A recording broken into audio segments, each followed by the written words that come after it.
If the Black Knight that was seen in Dain was indeed the same Black Knight, he might prove to be a threat to Crimea. If he's still alive, I have no doubt I'll see him again. Valencia, this is very important information for me, thank you. Of course. Fuck yeah, Ike, it is good to see you again, old friend. Part 2 finished.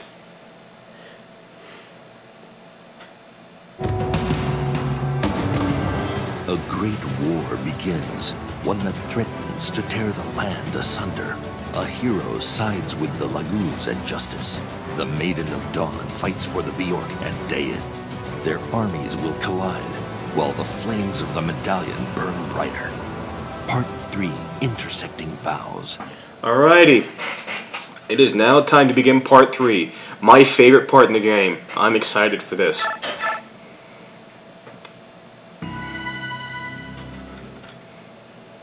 Part 3, Intersecting Vows. Now, if you'll excuse me, I need to use the bathroom and get a drink.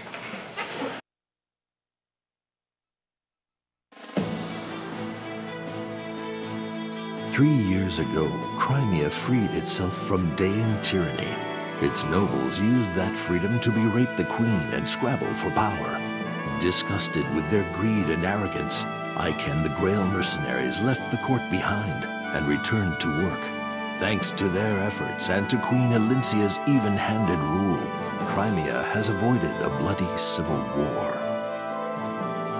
Before departing the capital once again, Ike receives disquieting news from Queen Elincia. The Black Knight, the man who murdered Ike's father, has once again been seen in Dain. The Queen's words hang heavy over Ike as he leads the mercenary group back to their headquarters.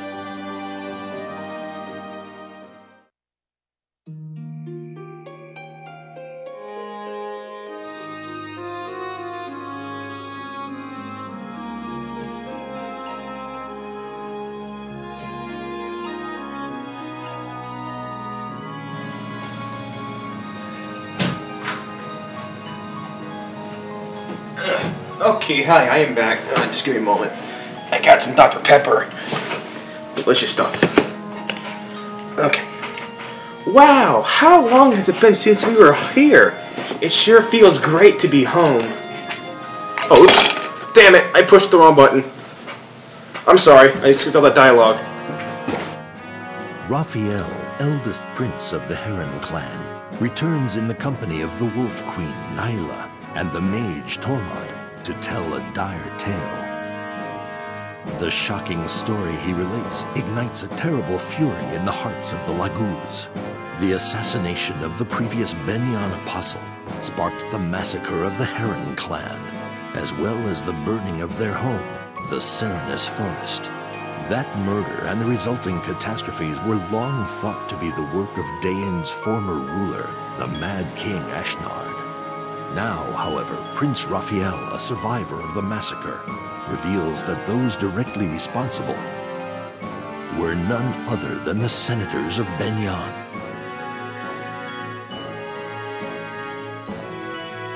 Upon hearing this tale, the Hawk King Tibarn is consumed with an unspeakable rage. He shares this information with the Raven King Nisala and the Beast King Kanagus, and they form a Laguz alliance. Together with the Heron royal family, they send messengers to the leadership of Benyan, demanding an explanation from the senators. Benyan rebuffs their requests, however, denying any wrongdoing and refusing to investigate Raphael's claims, as if to emphasize their decision to silence the Laguz inquiries. The Empire goes so far as to murder an alliance messenger. This callous act of arrogant defiance pushes the Alliance into declaring war upon the Benyan Empire.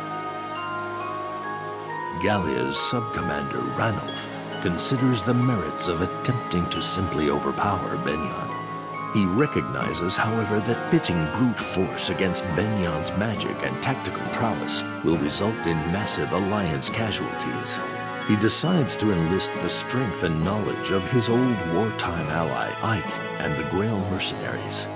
Ike is an acquaintance of Benyan's apostle, however, and is at first reluctant to become involved in the conflict. Yet, When he considers the Senator's cold-blooded murder of the Alliance messenger, he can feel the anger that burns in the Laguza's hearts. Determined to force the Senators to answer for their crimes, he agrees to help the Laguz Alliance.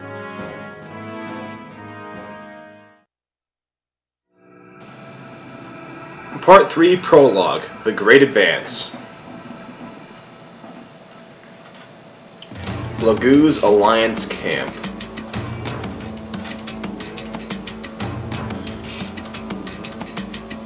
Flagare is close now.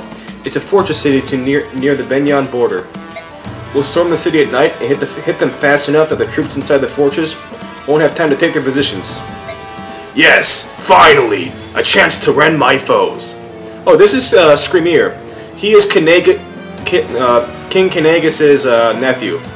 He's the next in line. He's the next heir to the throne of Gallia. He's a lion Laguz, very strong, very hot-headed, and rash. But I would rather have a head-on fight. Why do we wait until nightfall, like a pack of cowards? What's our role in this? I want the Greil Mercenaries to act as a guerrilla force. Take out the fire mages and ballistae. They're really bad news for us Laguz. Bah! Enough talking! To the battlefield! To taste my enemy's fear! No more waiting! No, Screamer. This isn't the kind of fight where a general takes the field. You should stay behind... Are you insane? Oh, I will fight. A general of Gallia does not hide behind his men. Leave this tactics garbage to the Bjork. We need only our claws and teeth. I call an end to this meeting. Time to kill. Wait, Screamer! Blast. Are you okay? Yeah, that thick-headed fool. This will be his first major battle. Hopefully he won't have to get his teeth kicked out. How about you, Ike? Are you sure about this? Sure about what? Well, you know, you're Bjork, I'm Laguz. You sure you want to take our side? The Laguz Alliance is in the right, Ranulf. The Senate is actively ignoring you, and worse, they're murdering your messengers. Why shouldn't we help you get the Senate's attention? I'm sure my people understand. Besides, I would never abandon a friend in need. Thanks, Ike.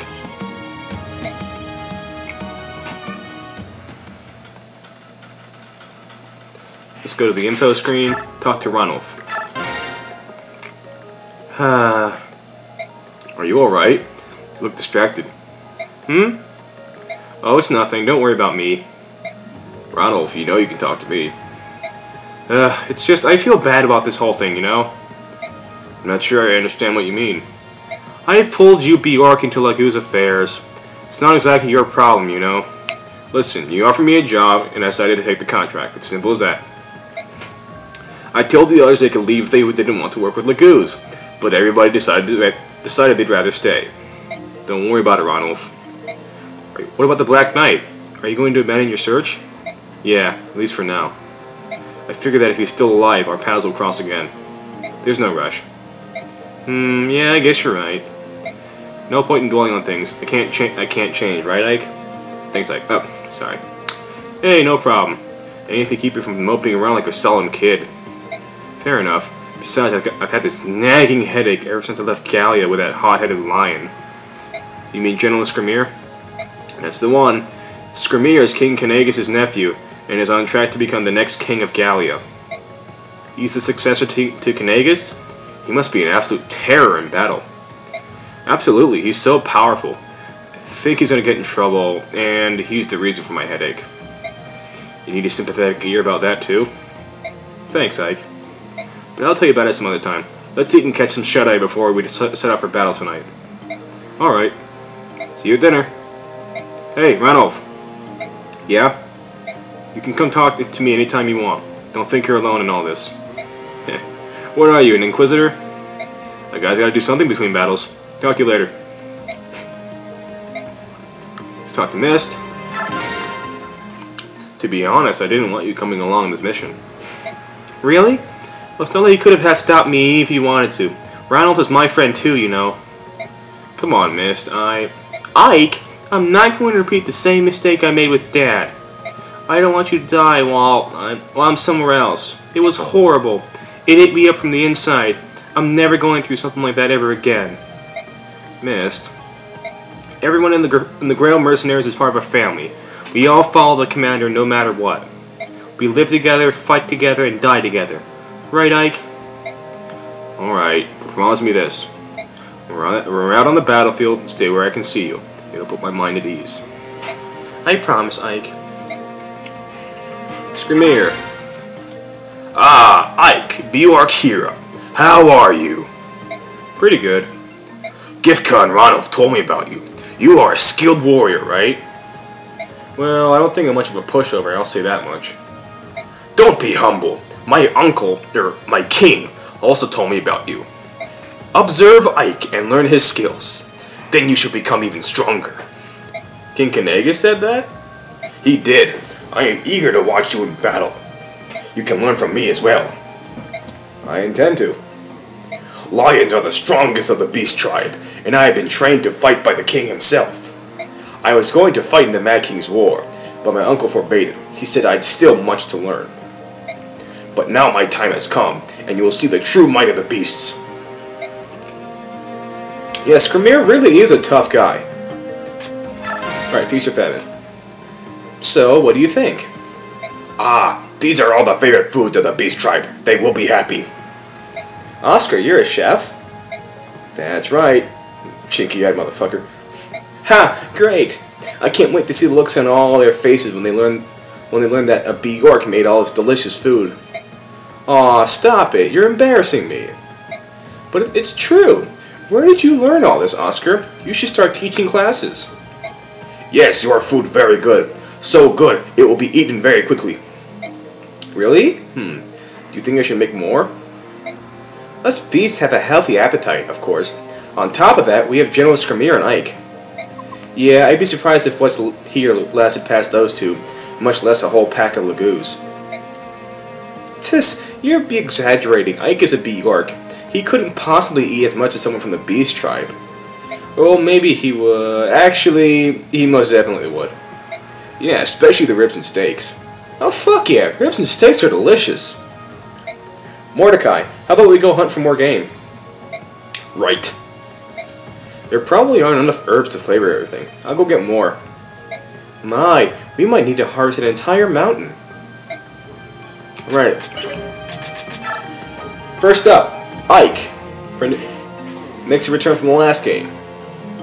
Ike is a little stronger. I mean, his class is set to hero. And he's pretty much the same rank as when he was at the end of the last game. He's, as you can see, his stats are already pretty strong, except for resistance. He's a very, very tough character, as you can probably imagine. The only problem with him is that his resistance will be low, so watch out. His swords are... He carries a Nitard. It kind of sounds like retard, haha. A huge sword of overwhelming power. Only I can wield it. There's nothing special about it. It's just a normal sword, but only I can wield it. And then he has an iron sword too. He has an S rank in swords. And yeah, that's about it. Next up, Titania. She's the deputy commander to the Greil Mercenaries. She has an improved growth rate from the last game, so she starts out strong and will end up stronger, much stronger. She starts at level 16, so she'll be ready to promote soon. Soren, the Wind Sage. Like in the last game, he has a pretty low defense, so keep him away from enemies early on, but later on in the game he'll be, just fine on his own. He has an S rank in Wind, by the way, and you can also use Fire and Thunder without much problem either. Next we have Mist. She's a cleric. She can use swords and staves, and she carries the Florete sword. One thing to note is that it's a lightweight blade, easy to handle. It uses magic for direct and indirect attacks, for Mist only. It has a power of 14, and Ike's Etard has a power of 12. So this dinky little sword is stronger than Ike's big-ass Etard, whatever you want to call it. Retard sword. Rolf, he's a sniper. In this game, he's actually really, really good. I mean, well, Shinon is still the better of the two, but he's also still really good. His strength growth rate is actually very, very high. And he also has Rolf's bow, a unique bow built by the apprentice archer Rolf. It is both accurate and durable. And he has a steel bow as well, but yeah.